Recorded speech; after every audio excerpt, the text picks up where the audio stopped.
नमस्कार, आप देख रहे हैं एमपी न्यूज। मैं हूं निधि आपके साथ और स्वागत है एमपी न्यूज के खास कार्यक्रम न्यूज रूम में, जहां हम कुछ जानेंगे ताज़ा तरीन खबरों को और आपको बताएंगे कि फिलहाल मध्य प्रदेश में क्या कुछ चल रहा है। शुरुआत करेंगे राजनीतिक खबरों के साथ।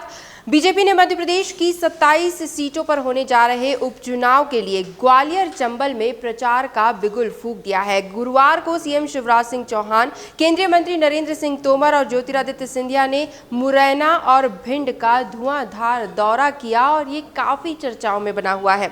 ऐसे में सिंधिया ने सीएम शिवराज की तारीफों के पुल बांधते हुए कहा कि मुख्यमंत्री की ग्वालियर में 15 दिन पहले एक आधिकारिक बैठक हुई थी। उन्होंने राज्य में अवैध रेत खनन को रोकने की दिशा में काम करने के लिए बहुत सख्त आदेश दिए थे। कानूनी उद्यमों को प्रोत्साहित किया जाएगा, लेकिन अवैध लोगों को पूरी तरह से रोकना भी होगा। वहीं इस दौरान उन्होंने विपक्ष पर यानी कांग्रेस पर भी हमला बोला। सिंधिया ने कहा, पूर्व सीएम कमलनाथ ने फसल बीमा योजना का एक भी पैसा वितरित नहीं किया। एक भी पैसे का वितरण कमलनाथ की ओर से नहीं किया गया।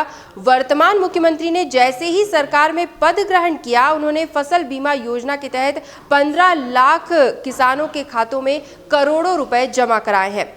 मुरैना आने पर कांग्रेसियों ने ज्योतिरादित्य सिंधिया को काले झंडे भी दिखाए और इन लोगों ने ज्योतिरादित्य सिंधिया वापस जाओ के नारे भी लगाए, लेकिन कार्यक्रम से पहले ही पुलिस ने इन लोगों को रोक लिया और कार्यक्रम स्थल से पहले ही लोगों को गिरफ्तार भी कर लिया। तो यहाँ पर देख सकते हैं कि कोई अनहोनी सी घटना नहीं हुई है।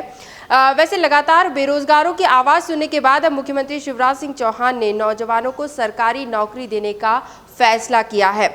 मुरैना में कार्यक्रम को संबोधित करते हुए मुख्यमंत्री ने कहा कि युवाओं को चिंता करने की बिल्कुल भी जरूरत नहीं है, क्योंकि सरकार जल्द ही सरकारी नौकरी में भर्ती शुरू करने जा रही है।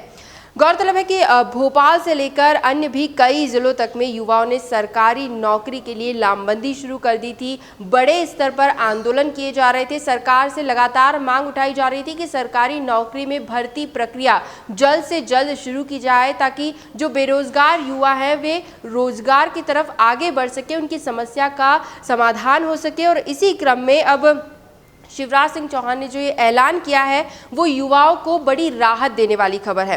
अब इस ऐलान से सरकारी नौकरी का ख्वाब देख रहे नौजवानों को किस हद तक फायदा मिल पाता है, उपचुनाव से पहले, आचार संहिता लगने से पहले क्या युवाओं तक ये फायदा पहुंच पाएगा, ये भर्ती प्रक्रिया शुरू हो पाएगी, ये तो अब आने वाला वक्त ही बताएगा। लेकिन हम बढ़ेंगे आगे अगली अपडेट की तरफ।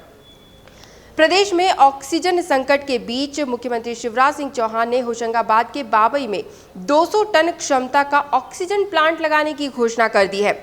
इससे प्रदेश में ऑक्सीजन की कमी को पूरा किया जा सकेगा। सीएम ने ऐलान किया है कि मध्य प्रदेश में ऑक्सीजन की कमी नहीं होने दी जाएगी। इस बात की चिंता ना की जाए कि प्रदेश में ऑक्सीजन की कमी होगी। फिलहाल कोरोना इलाज के वक्त ये सबसे बड़ा मुद्दा है कि ऑक्सीजन की कमी ना हो प्रदेश में, और इसी को लेकर अब सीएम ने ऐलान भी कर दिया है। गुरुवार को प्रदेश के उन प्लांट की जो 50 से 60% क्षमता पर चल रहे थे, उन्हें भी अब पूर्ण क्षमता से चलाने का आग्रह किया है सीएम ने।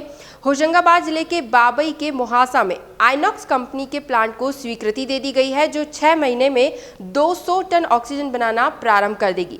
शिवराज सिंह चौहान ने कहा कि प्रदेश में ऑक्सीजन की कमी नहीं होने दी जाएगी और इसीलिए इस प्लांट को स्वीकृत किया गया है। ट्वीट के माध्यम से सीएम ने कहा है कि मध्य प्रदेश में हम 30 सितंबर तक 150 टन ऑक्सीजन की व्यवस्था कर लेंगे।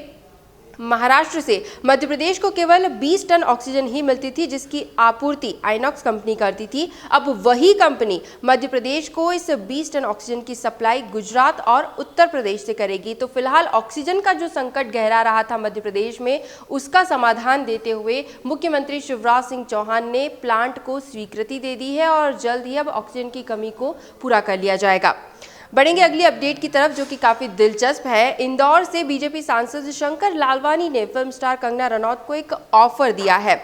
लालवानी ने मातोश्री अहिल्याबाई होलकर पर फिल्म बनाने की बात कही है और कंगना रनौत को फिल्म का आइडिया देते हुए ये भी कहा है कि देवी अहिल्या का किरदार वे खुद निभाएं। सांसद लालवानी चाहते हैं कि कंगना आने वाले दिनों में देवी अहिल्याबाई होलकर का किरदार निभाते हुए उनके व्यक्तित्व पर एक फिल्म बनाए। इसके साथ ही सांसद लालवानी ने कहा कि महाराष्ट्र में जिस तरह की घटनाएं हो रही हैं उनसे लगता है कि अब तो इंदौर में फिल्म सिटी बन जानी चाहिए, क्योंकि यहाँ का वातावरण और सामाजिक समरसता काफ़ी अच्छी है। जिस तरह के डिस्प्यूट्स महाराष्ट्र में होते हैं वैसा कुछ इंदौर में नहीं है, तो यहाँ पर ज़्यादा बेहतर तरीके से फिल्म सिटी को प्रोत्साहित किया जा सकता है। और ये भी कहा जिस तरह से कंगना रनौत को फिलहाल टारगेट किया जा रहा है, उसे लेकर सांसद का कहना है कि महाराष्ट्र में जिस तरह की कार्रवाई हुई है वह बिल्कुल गलत है। किसी को भी टारगेट करते हुए इस तरह की कार्रवाई नहीं होनी चाहिए। महिलाओं का काफ़ी सम्मान किया जाता है हमारे देश में। खैर, सांसद जी ने कंगना को ऑफर तो दे दिया है, लेकिन इस पर कंगना का क्या रिएक्शन आता है वो देखना भी काफ़ी दिलचस्प होगा। लेकिन हम बढ़ेंगे अगली अपडेट की तरफ। फिलहाल शिक्षा को लेकर, एजुकेशन को लेकर कोरोना काल में काफ़ी उठापटक चल रही है और इसी कड़ी में मध्य प्रदेश में अब प्राइवेट स्कूलों की तर्ज पर सरकारी स्कूलों में भी एलकेजी और यूकेजी कक्षाओं की शुरुआत होने जा रही है। शिक्षा के स्तर में सुधार के लिए स्कूली शिक्षा विभाग ये नई शुरुआत करने जा रहा है। मध्य प्रदेश में ऐसा पहली बार होगा जब सरकारी स्कूलों में एलकेजी और यूकेजी की शुरुआत होने जा रही है और ये प्राइवेट स्कूल्स की तर्ज पर ही होगा। और स्कूली शिक्षा विभाग का मानना है कि इससे सरकारी स्कूलों में बच्चों को शब्दों का ज्ञान होगा और बेसिक शिक्षा जिसे कहा जाता है, अक्षर ज्ञान जिसे कहा जाता है, शब्द कैसे बनाए जाते हैं, पूरा सेंटेंस कैसे बनाया जाता है, ये जो बेसिक्स होते हैं इनमें देखा जाता है कि बच्चों को पूरा ज्ञान नहीं होता है और इससे वे आगे की कक्षाओं में अच्छा प्रदर्शन नहीं कर पाते हैं। तो शिक्षा में सुधार लाने के लिए स्कूली शिक्षा विभाग की ओर से ये नई पहल की जा रही है कि जिस तरह से प्राइवेट स्कूल्स में होता है वैसा अब मध्य प्रदेश के सरकारी स्कूलों में भी होगा और एलकेजी और यूकेजी की भी कक्षाएं लगने वाली है। और इसके लिए आंगनवाड़ियों को चुना जा रहा है। आंगनवाड़ी से ही इसकी शुरुआत की जाएगी और प्रदेश भर की हर जिले की सभी आंगनवाड़ी में एलकेजी और यूकेजी की कक्षाएं लगाई जाएंगी और इसके लिए बाकायदा शिक्षकों की भी नियुक्ति अलग से की जाएगी। अब बात करेंगे कोविड-19 की अपडेट्स को लेकर। वैसे राजधानी भोपाल स्थित एम्स में कोरोना के जो इलाज के लिए नए वार्ड्स बनाए जाने की बात की जा रही है। वार्ड बढ़ाए जाएंगे, बेड बढ़ाए जाएंगे और आने वाले समय में वेंटिलेटर्स बढ़ाने पर भी विचार किया जा रहा है। राज्य सरकार ने वादा किया है कि एम्स में सुविधाएं बढ़ाने के लिए हर संभव मदद की जाएगी। चिकित्सा शिक्षा मंत्री विश्वास सारंग ने गुरुवार को भोपाल स्थित एम्स का दौरा किया और उन्होंने कोरोना संकट काल में अस्पताल की व्यवस्थाओं का भी जायजा लिया। चर्चा करते हुए मंत्री ने कहा कि एम्स में आईसीयू बेड की क्षमता बढ़ाई जाए, इसके लिए राज्य शासन हर संभव मदद करेगा। और उन्होंने ये भी बताया है कि जल्द से जल्द आने वाले समय में हॉस्पिटल्स में कैमरे भी लगाए जाएंगे और वो इसलिए कि मरीजों और वार्डों की स्थिति पर नज़र रखी जा सके, साथ ही साथ डॉक्टर्स अपनी ड्यूटी अच्छे से कर रहे हैं या नहीं, मरीजों तक सुविधाएं ठीक से पहुंच रही है या नहीं, ये सब भी मॉनिटर किया जा सके। इसके लिए भोपाल के एम्स में हर वार्ड में अब कैमरे भी फिट किए जाएंगे और बाकायदा मॉनिटरिंग की जाएगी। अंत में बात करेंगे आंकड़ों को लेकर। कोरोना संक्रमण के आंकड़े क्या कुछ कह रहे हैं, तो मध्य प्रदेश में 2187 नए मामले सामने आए हैं। कुल 81,379 कुल संक्रमित हो चुके हैं।